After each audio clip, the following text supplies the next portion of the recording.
This is Aisling, one of our more discerning customers who's here every year, and I think Aisling might spend quite a bit of time picking her tree. As you can see, it's a beautiful Nordmann fir tree.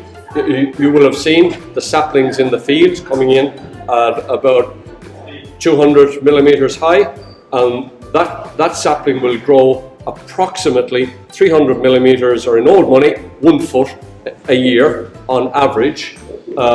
And just to give you a clearer picture of what the growth is year on year, can I pull it this way, Ashley? Okay, so this year, the growth was from here to the top. Now, if this tree were to stay another year in the ground, each one of these outer ring buds would grow as these ones did this year, and the center bud would grow as this center branch grew this year. So that's this year's growth.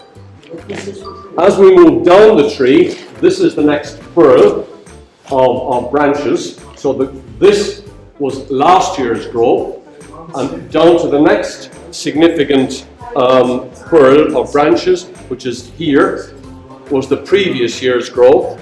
And then we come down to the next one, which is here, previous years, year before. So you get the picture. It takes quite a number of years to grow a tree. So this tree is 1, 2, 3, 4, 5, 6, 7, and as you can see, the growth is, there's less growth in the early years. 7, 8, 9. So from the time we planted, we would have planted this tree 9 years ago, and each year we have something to do on the tree to get it up to this quality. In the first 4 years, our main concern is controlling vegetation, weeds and grass growth around the sapling. And as the tree matures then between years 4 and 7, 8, 9, 10, our main priority is shape. Like, if we were leaving this tree for another year in the ground, we would trim this branch to encourage growth from the other 4 smaller branches here to give it a bushier look next year. So there's quite a bit of work on the trees from year to year. And that's how we can deliver such a wonderful tree to such a beautiful customer.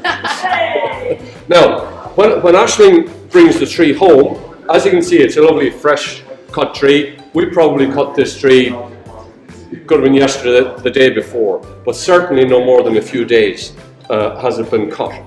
So in order to keep the tree fresh, okay, can we just push it over to one side, Aisling? Thank you. Mind the lights. Okay. So what we see here is the fresh cut on the tree. The tree will, for a number of days, absorb water. And the way it absorbs the water is up through the bark. So be careful not to trim the outside of the bark, or it won't soak water. So what we generally recommend for a tree is a stand such as this one, which is kind of our spider stands, and we use a tray for water beneath it. So on this one, we screw in the stand here, we drill a hole. You will have seen our drilling mechanism earlier, and so we screw this into the tree and put the bucket of water under it. So you can fill this. You will find for the first few days, particularly, that it will absorb quite an amount of water. So keep it well topped up. Probably after 5 or 6 days, it will stop absorbing water. It is a live tree after all, and it will dry out over time. You could typically expect to have certainly a good 2 weeks and probably 3 weeks with the tree still looking fresh, depending of course on where you locate your tree within the house. If you put it in a very warm room with open fire, it will dry out quicker. If you have it up against a radiator in a living room, it will dry out that little bit quicker.